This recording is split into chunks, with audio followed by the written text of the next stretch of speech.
दोस्तों चलिए आज की वीडियो शुरू करते हैं। दोस्तों वीडियो शुरू करने से पहले मैं आपको एक बात बता दूं कि आपने अभी तक हमारे इस चैनल को सब्सक्राइब नहीं किया हो तो नीचे पर आपको ग्रेट बटन में सब्सक्राइब करके लिखा रहा होगा, इसके पर क्लिक कर लीजिए और साइड में नोटिफिकेशन बेल भी आएगा, उसको भी क्लिक कर लें ताकि आपको मिल सके हमारे अगले वीडियो की नोटिफिकेशन सबसे पहले और आप कुछ नया नया सीख सके।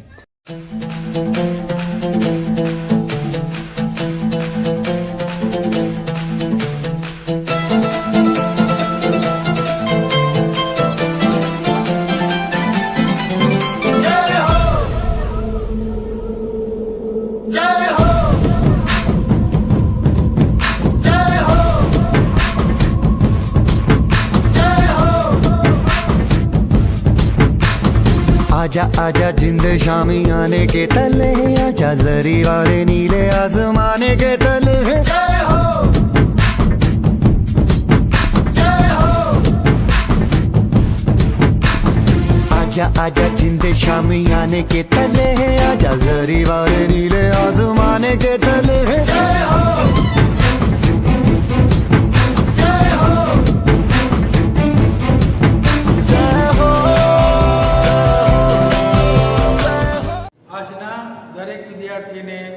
जय श्री कृष्ण અને ગુડ મોર્નિંગ। હવે આજે આપણે જોઈએ કે ગયા વખતના લેક્ચરની અંદર ભૌતિક અધિશોષણ એનો પહેલો પ્રકાર આપણે જોયો। હવે એની અમુક લાક્ષણિકતા વિશે આપણે જોઈએ। તો ભૌતિક અધિશોષણની કેટલીક લાક્ષણિકતાઓ, તો આ જે પ્રશ્ન છે એ 2 માર્ક્સની અંદર એ પૂછાય, અથવા ભૌતિક અધિશોષણ અને રાસાયણિક અધિશોષણ વચ્ચેનો તફાવત 3 ગુણની અંદર પણ પૂછી શકાય। તો આપણે જોઈએ પહેલા કે ભૌતિક અધિશોષણની લાક્ષણિકતાઓ। ભૌતિક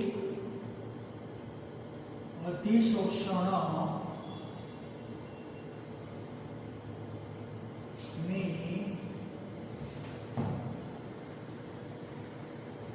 લાક્ષણિકતા।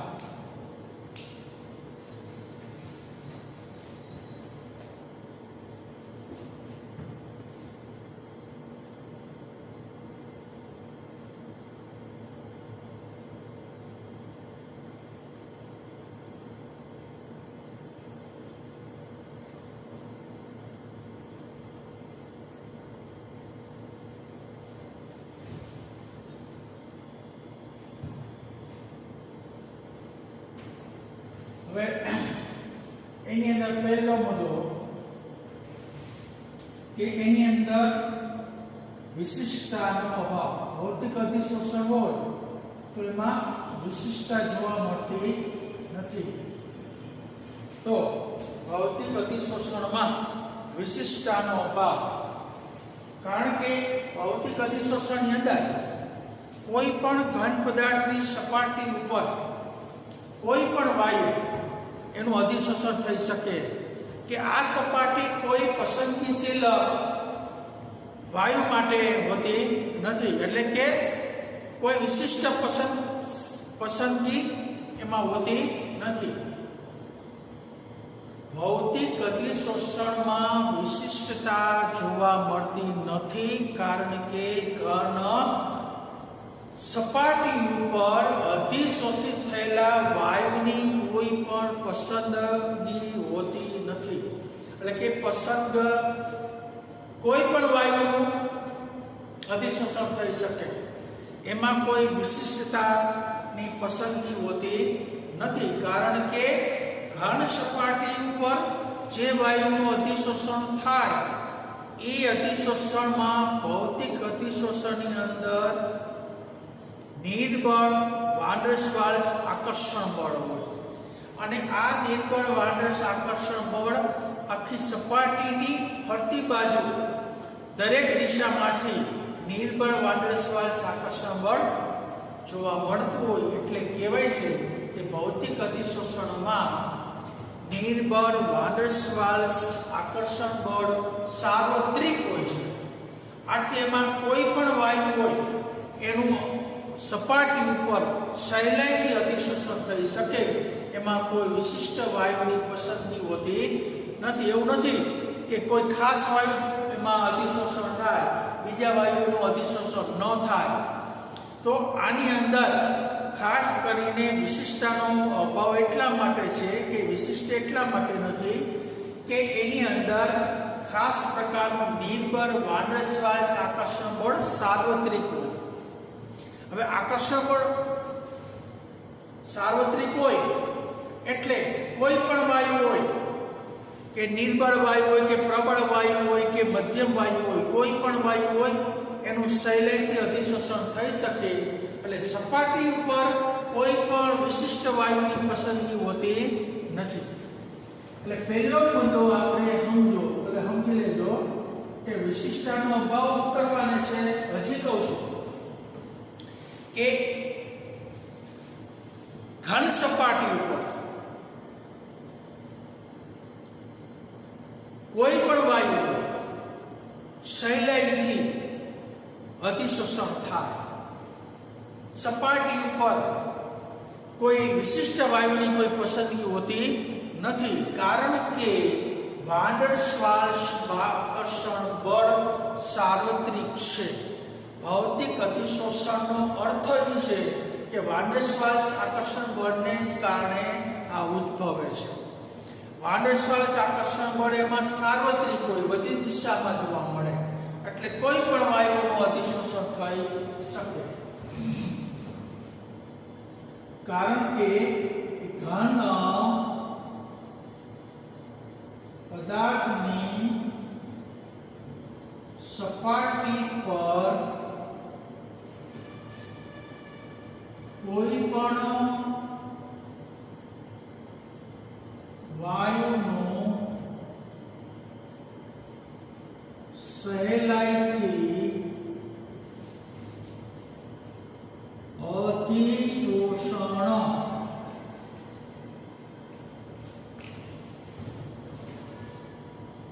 થાય છે. તેમાં કોઈ વિશિષ્ટ વાયુની પસંદગી હોતી નથી, કારણ કે તેમાં વાંડરવાલ્સ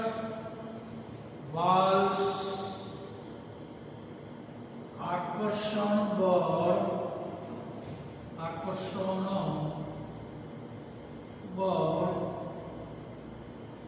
સાર્વત્રિક હોય છે. એટલે વાંડરવાલ્સ કેવું છે? સાર્વત્રિક છે. દરેક વાયુનું સહેલાઈથી અધિશોષણ થાય, વિશિષ્ટ વાયુની પસંદગી હોતી નથી, એટલે વિશિષ્ટતાનો અભાવ છે. આથી ભૌતિક અધિશોષણની મુખ્ય લાક્ષણિકતા કે એમાં કોઈ વિશિષ્ટતા જોવા મળતી નથી. ગમે તે વાયુ આવે એનું અધિશોષણ સહેલાઈથી થાય. એટલે આ મુદ્દો તમે સમજી લીધો કે વિશિષ્ટતાનો અભાવ કોઈ પણ વાયુ ઘન પદાર્થની સપાટી ઉપર સહેલાઈથી અધિશોષણ થઈ શકે, તેમાં કોઈ પણ વિશિષ્ટ વાયુ પસંદગી હોતી નથી. એટલે કે ખાસ કોઈ વાયુ જ અધિશોષણ થાય, બીજા વાયુ અધિશોષણ ન થાય એવી કોઈ પસંદગી હોતી નથી. એટલે કે પસંદ થયેલા જ વાયુનું અધિશોષણ થાય, બીજાનું ન થાય એવું આમાં હોતું નથી. કારણ કે ભૌતિક અધિશોષણમાં વાંડરવાલ્સ આકર્ષણ બળ સાર્વત્રિક એટલે બધી જ દિશામાં જોવા મળે છે. એટલે તમને આ લાક્ષણિકતા લખો અને એને સમજાવો. બીજું, અધિશોષિત ના સ્વભાવ પર આધાર. અધિશોષિત ના સ્વભાવ.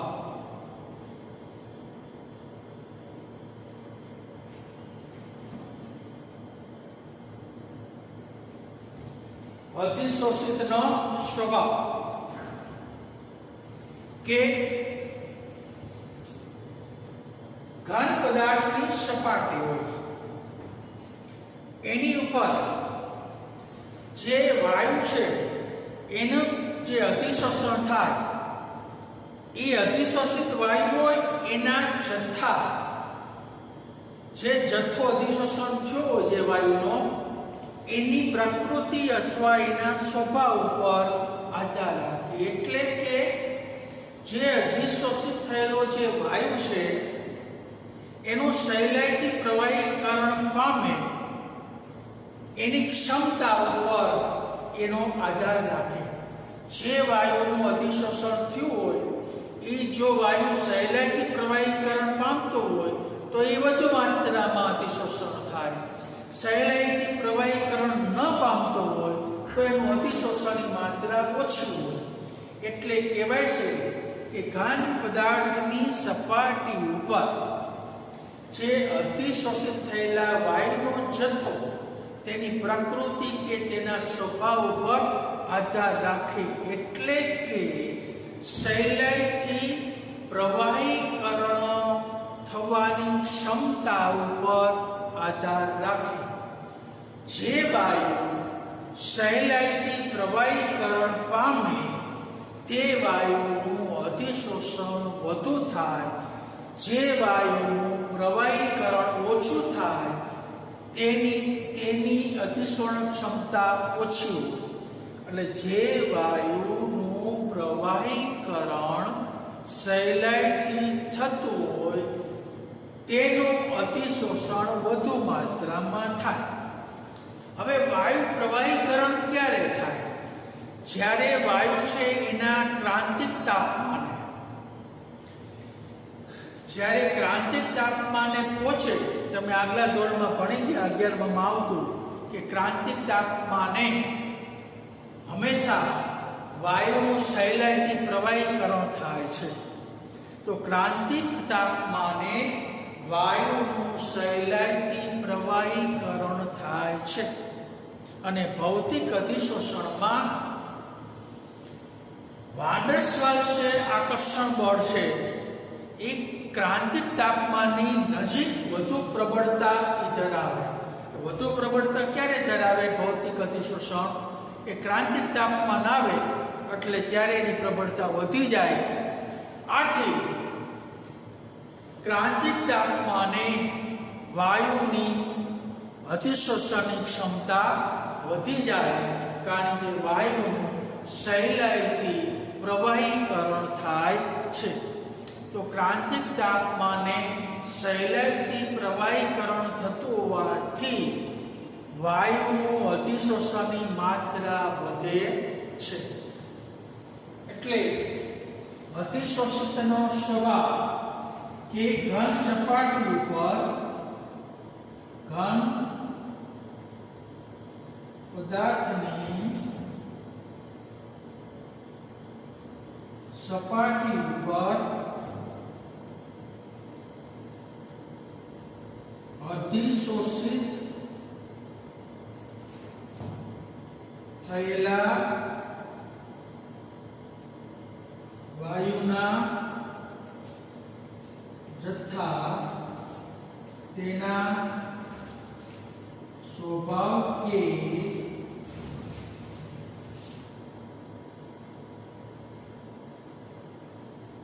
પ્રકૃતિ પર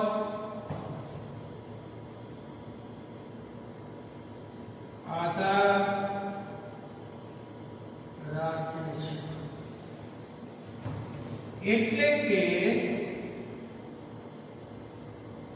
વાયુનો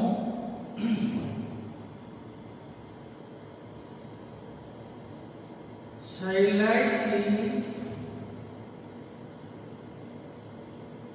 પ્રવાહીકરણ થઈ શકે, પ્રવાહીકરણ થવાની ક્ષમતા પર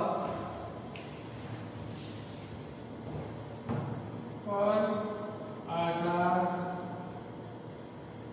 રાખે છે. એટલે કે ઘન પદાર્થની સપાટી પર અધિશોષિત થયેલા વાયુના જથ્થા શેના પર આધાર રાખે છે? તેના સ્વભાવ કે પ્રકૃતિ. એટલે કે સહેલાઈથી પ્રવાહીકરણ થવાની ક્ષમતા ઉપર આધાર રાખે. જે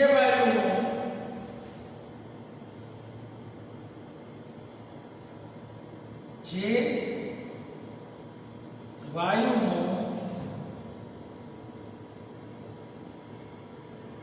સહેલાઈથી પ્રવાહીકરણ થતું હોય તેવા વાયુની અધિશોષણની માત્રા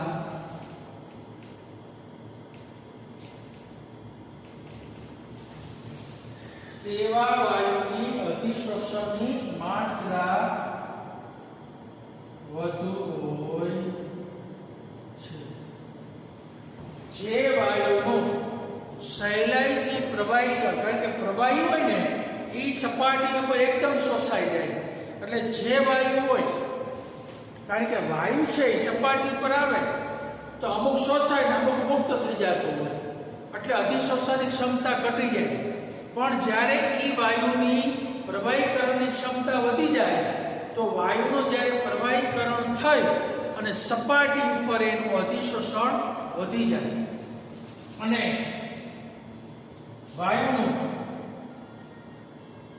વાયુનું તેના ક્રાંતિક તાપમાને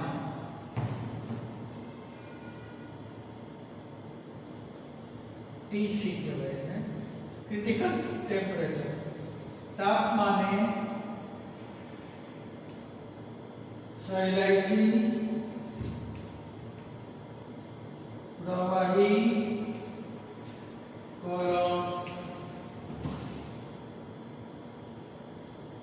થાય છે. ક્રાંતિક તાપમાને એનું સહેલાઈથી પ્રવાહીકરણ થાય છે. એટલે આ વિશિષ્ટતાનો અભાવ પહેલો મુદ્દો, અધિશોષિતનો સ્વભાવ બીજો મુદ્દો. હવે વાંડરશ્વાસ આકર્ષણ બળ, જ્યારે ક્રાંતિક તાપમાન આવે ત્યારે વાંડરશ્વાસ આકર્ષણ બળની પ્રબળતા વધી જાય. આથી આવા વાયુનું વધુ પ્રમાણમાં અધિશોષણ થાય. ક્રાંતિક તાપમાને વાંડરશ્વાસ બળની પ્રબળતા વધી જાય. આથી સહેલાઈથી પ્રવાહીકરણ પામતા વાયુનું અધિશોષણ વધુ થાય છે. જેમ કે ઘન પદાર્થની સપાટી ઉપર, એટલે કે ચારકોલ હોય એની સપાટી ઉપર SO2 વાયુ છે એનું સહેલાઈથી પ્રવાહીકરણ મિથેનની સરખામણીમાં વધુ થતું હોવાથી SO2 વાયુનું અધિશોષણ મિથેન કરતાં વધુ પ્રમાણમાં થાય છે. એનું આપણે ઉદાહરણ સમજીએ. હવે હું ઉપર લખું છું એટલે તમને દેખાતું ન હોય તો તમે જોઈ શકો. આ બીજો મુદ્દો છે એનો, આ બધું લખતા જાજો.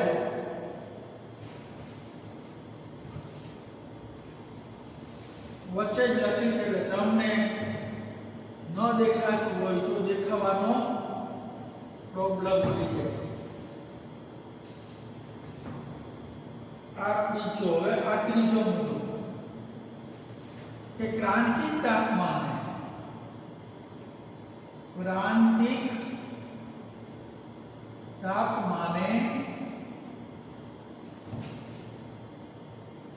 વાંડર શ્વાસ આકર્ષણ બળ વધુ પ્રબળ બને છે. આથી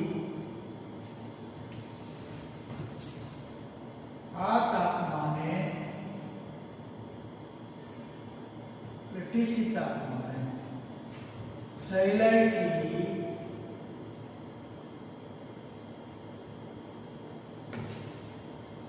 પ્રવાહીકરણ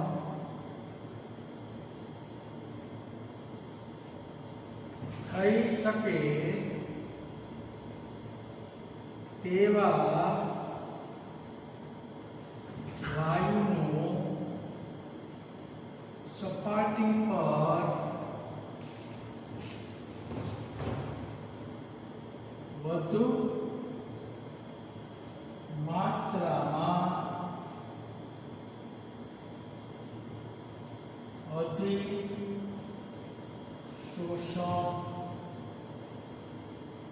થાય છે.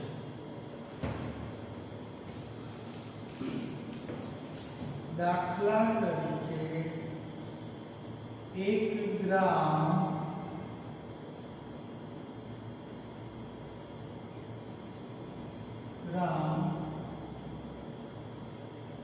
ચારકોલની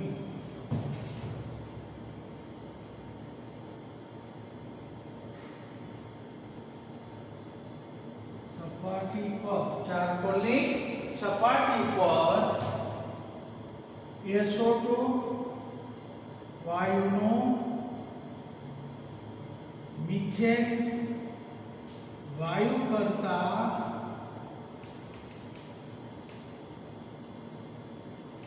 સહેલાઈથી SO2 વાયુનું મિથેન વાયુ કરતા સહેલાઈથી પ્રવાહીકરણ થતું હોવાથી SO2 વાયુનું અધિશોષણ મિથેન કરતા વધુ માત્રામાં થાય છે. એનો સ્વભાવ છે કે સહેલાઈથી પ્રવાહીકરણ થાય એવા વાયુનું અતિશોષણ ઘન પદાર્થની સપાટી ઉપર વધુ થાય. 1 ગ્રામ ચારકોલ લીધો, એની સપાટી ઉપર SO2 વાયુનું મિથેન વાયુ કરતા સહેલાઈથી પ્રવાહીકરણ થતું હોવાથી SO2 વાયુનું અધિશોષણ મિથેન CH4 કરતા વધુ માત્રામાં થાય છે.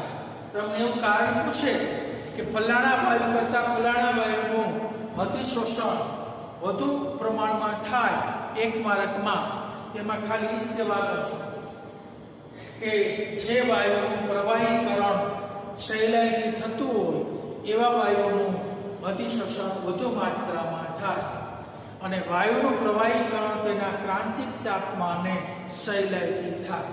તો અહીંયા એવો અર્થ થયો કે SO2 વાયુનું ક્રાંતિક તાપમાન મિથેન કરતાં વધુ છે. જેમ ક્રાંતિક તાપમાન વધે એમ એનું પ્રવાહીકરણ સહેલાઈથી થતું હોય છે. એટલે આ મુદ્દો તમને સમજી શકાય. કારણ કે અત્યારે આપણે ઓનલાઈન ઉપર અભ્યાસ કરીએ છીએ એટલે બધા મુદ્દાને આપણે સમજી ન શકાય. કારણ કે એમાં વિદ્યાર્થીને સમજાણું કે કયા વિદ્યાર્થીને ન સમજાણું એ મને ખબર પડે નહીં. એ તો અમુક મુદ્દા હશે ત્યારે જ્યારે આપણે પાછા ભેગા થાવ ત્યારે આનું રિવિઝન કરવામાં આવશે. એટલે આ મુદ્દો છે કે અતિશોષિતનો સ્વભાવ. એટલે આ તમે સહેલાઈથી સમજી શકો એ રીતના મેં તમને લખાવી દીધું. આ એનું ઉદાહરણ છે. ઉદાહરણની અંદર SO2 વાયુ અને મિથેન વાયુ એ બેની સરખામણી કરી. SO2 વાયુ શા માટે વધુ અતિશોષિત થયો? કારણ કે એનું પ્રવાહીકરણ ઊંચું છે, કારણ કે એનું ક્રાંતિક તાપમાન ઊંચું છે. હવે ત્રીજો મુદ્દો આવે છે કે પ્રતિવર્તી સ્વભાવ, ભૌતિક અતિશોષણનો પ્રતિવર્તી સ્વભાવ.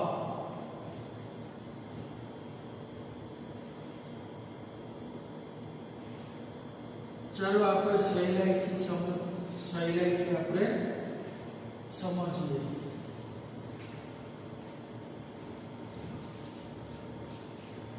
જેને ખબર ન પડતી હોય જે મુદ્દો જે લીટી એ મારા નંબર ઉપર ફોન કરી અને પૂછી શકે. મારો નંબર છે 70 16 70 73 57. ફોન દ્વારા મને પૂછી શકે. 70 16 70 73 57. હજી તો શું ખબર ન પડી હોય તો તરત જ પૂછી શકે.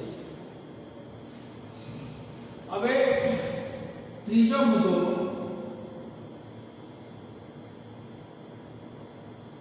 પ્રતિવર્તી સ્વભાવ.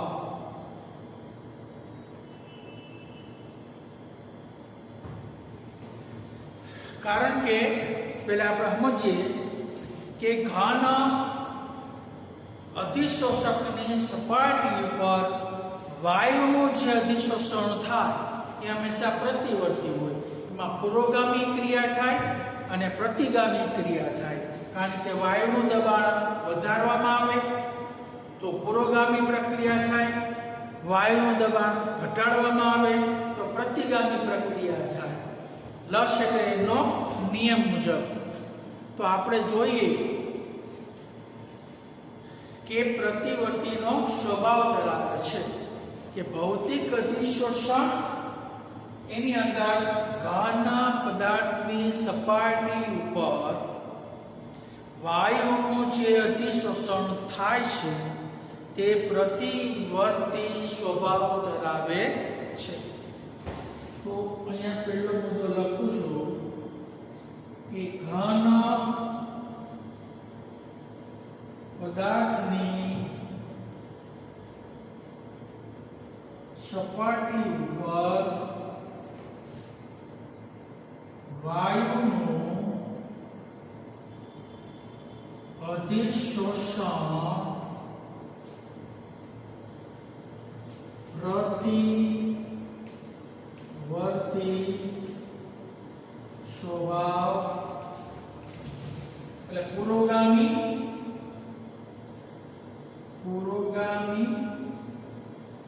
અને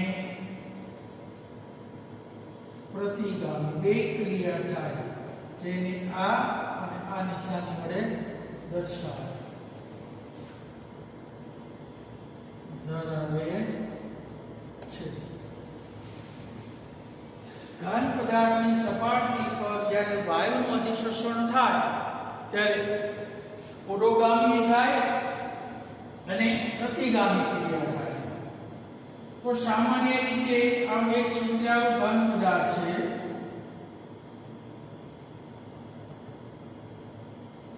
આ વાયુ છે એનું અધિશોષણ થાય અને ઉત્સર્જન થાય. વાયુનું શોષણ થાય, શોષેલ વાયુ પછી ઉત્સર્જન થાય. એમાં પહેલો મુદ્દો કે વાયુનું દબાણ વધારતા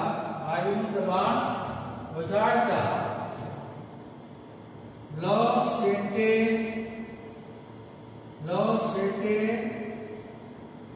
લિયરના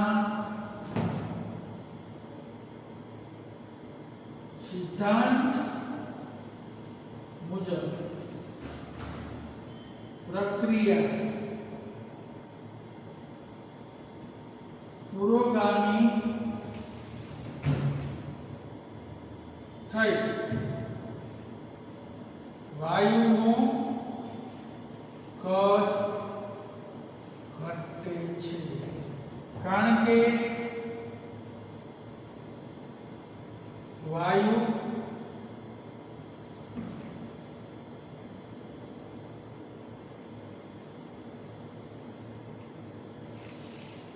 એટલે વાયુ છે નિપજ તરફ જાય એટલે વાયુનું કદ ઘટે પુરોગામી. કારણ કે વાયુનું દબાણ વધારીએ એટલે દબાણ વધી જાય એટલે દબાણ લાગતા પુરોગામી પ્રક્રિયા થઈ અને નિપજનું પ્રમાણ વધી જાય ત્યારે વાયુનું કદ આજે વાયુ છે એના કદમાં ઘટાડો થાય, કારણ કે વાયુનો જથ્થો નિપજ તરફ વહી જાય એટલે પ્રક્રિયક બાજુ વાયુનું કદ ઘટી જાય. બીજો મુદ્દો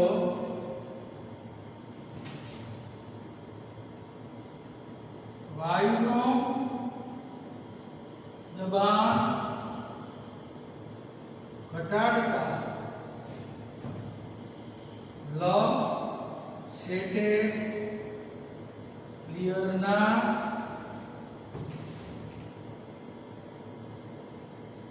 સિદ્ધાંત મુજબ પ્રક્રિયા પ્રતિગામી થઈ વાયુ સપાટી પરથી દૂર થાય છે. કારણ કે પ્રતિગામી પ્રક્રિયા થાય, પ્રતિગામી પ્રક્રિયા એટલે અહીંયા વાયુનો જથ્થો વધી જાય, વાયુનો વધેલો જથ્થો છે એ બાષ્પીભવન થઈ જાય અથવા વાતાવરણમાં મુક્ત થઈ જાય એટલે બે ઘટના થાય. નિપજ gives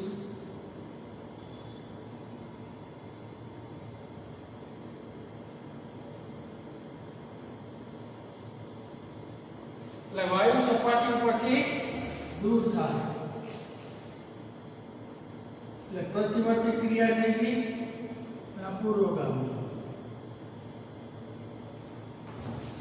આ પૂર્વગામી છે ને આ પ્રતિગામી છે, બે ક્રિયા થઈ એટલે એને પ્રતિવર્તીનો સ્વભાવ કહેવાય.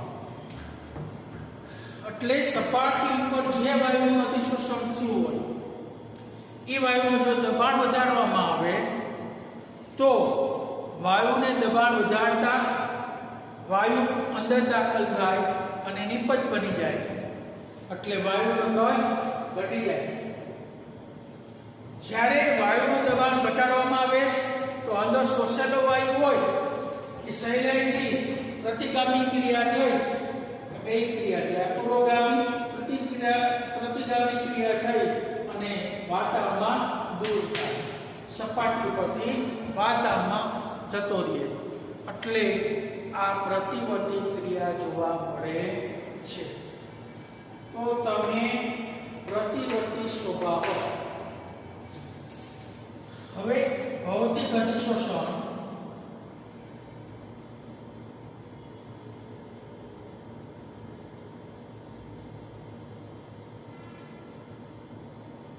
કઈ ક્રિયા છે? ઉષ્મા ક્ષેપક, કારણ કે એમાં ઉષ્મા ઉત્પન્ન થાય. ઉષ્મા ક્ષેપક હોવાથી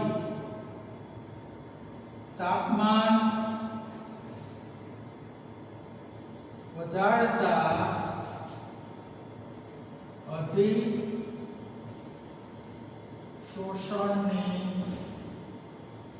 ક્ષમતા કારણ કે ઉષ્માક્ષેપક હોય એટલે તાપમાન વધારે તો ફાયદાકારક નથી હોતું, કારણ કે એ પ્રતિગામી પ્રક્રિયા થઈ જાય લસેટેના નિયમ પ્રમાણે એટલે અધિશોષવાની ક્ષમતા જે ઘટી જાય. એટલે સામાન્ય રીતે પ્રતિવર્તીનો સ્વભાવ જ્યારે ઘન પદાર્થની સપાટી ઉપર વાયુનું અધિશોષણ કેવું હોય, ઘન પદાર્થ હોય એના પર વાયુ આવે ત્યારે અંદર શોષાય અને શોષેલ વાયુ દૂર થાય એટલે પ્રતિવર્તી સ્વભાવ ધરાવે છે.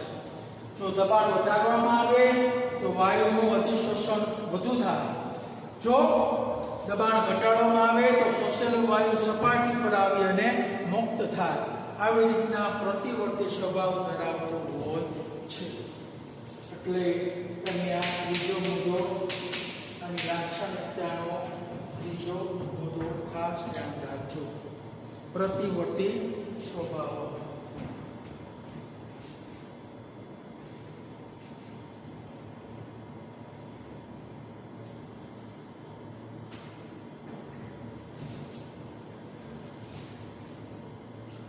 હવે આપણે જોઈએ ચોથો મુદ્દો. ટોટલ 5 મુદ્દા રહ્યા.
ચાલો હવે ત્યાર પછીનો ચોથો મુદ્દો કે અતિશોષણ. ચોથો મુદ્દો આપણે જોઈએ કે અતિશોષકની સંપર્ક સપાટી. અતિશોષકની સંપર્ક સપાટી જે ઘન પદાર્થની સંપર્ક સપાટીનું ક્ષેત્રફળ વધે તેમ અતિશોષણની માત્રા વધે. દાખલા તરીકે કોઈ ઘન પદાર્થ હોય એનો બારીક પાવડર કરી નાખીએ તો ઝીણા કણમાં વેચાય તો ઝીણા કણની અંદર અતિશોષણ વધુ થાય, જ્યારે ઘન પદાર્થમાં અતિશોષણ ઓછું થાય. તો ઘન પદાર્થની સંપર્ક સપાટીનું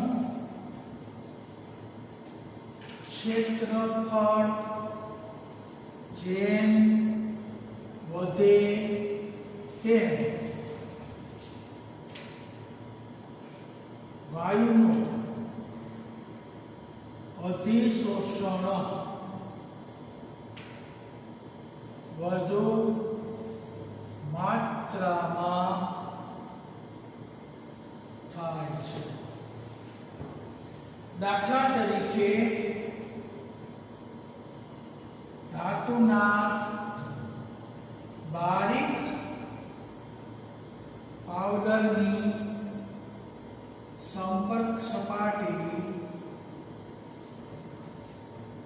વધારે હોવાથી તેમાં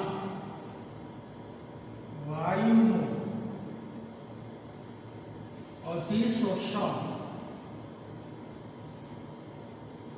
વધુ પ્રમાણમાં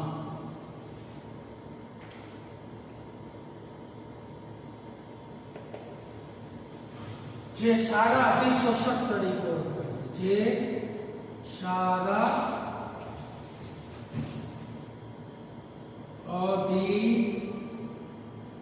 અતિશોષક તરીકે ઓળખાય છે. જેમ સંપર્ક સપાટી વધે, પાવડરની અંદર ઝીણા કણો હોય, પાવડર ઝીણા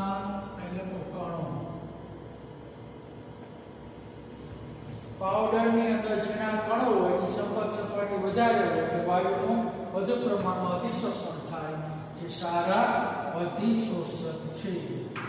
દાખલા તરીકે વનસ્પતિ તેલમાંથી વનસ્પતિ ઘી બનાવવા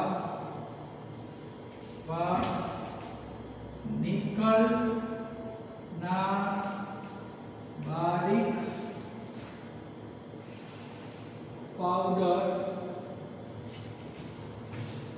નિકલનો બારીક પાવડર હાઇડ્રોજનનું વધારે અધિશોષણ કરે છે, જેને હાઇડ્રોજનેશન ક્રિયા કહે છે, જેને હાઇડ્રોજનેશન ક્રિયા કહે છે. એટલે કે વનસ્પતિ તેલમાંથી વનસ્પતિ ઘી બનાવવા નિકલનો બારીક પાવડર હાઇડ્રોજનનું વધારે અધિશોષણ કરે છે, જેને હાઇડ્રોજનેશન ક્રિયામાં નિકલના ટુકડા કરતા નિકલનો બારીક પાવડર એ સારું અધિશોષક તરીકે ઓળખાય છે. તો સારા અધિશોષક એની સંપર્ક સપાટીનું ક્ષેત્રફળ જેમ વધે એમ વાયુનું અધિશોષણની માત્રા વધે. એટલે કે ઘન પદાર્થ કરતા એના બારીક પાવડરમાં અધિશોષણની ક્ષમતા વધુ હોય. એટલે આપણે સામાન્ય રીતે ઉદાહરણ લીધું કે વનસ્પતિ તેલમાંથી વનસ્પતિ જે ઘી બનાવીએ તો એની અંદર નિકલના ટુકડા કરતા નિકલના બારીક પાવડરનો ઉપયોગ કરતા તે હાઇડ્રોજનનું વધુ પ્રમાણમાં હાઇડ્રોજન વાયુનું વધુ પ્રમાણમાં અધિશોષણ કરે છે અને હાઇડ્રોજનેશન ક્રિયા કરે છે. આજનું ડેઇલી ટેસ્ટ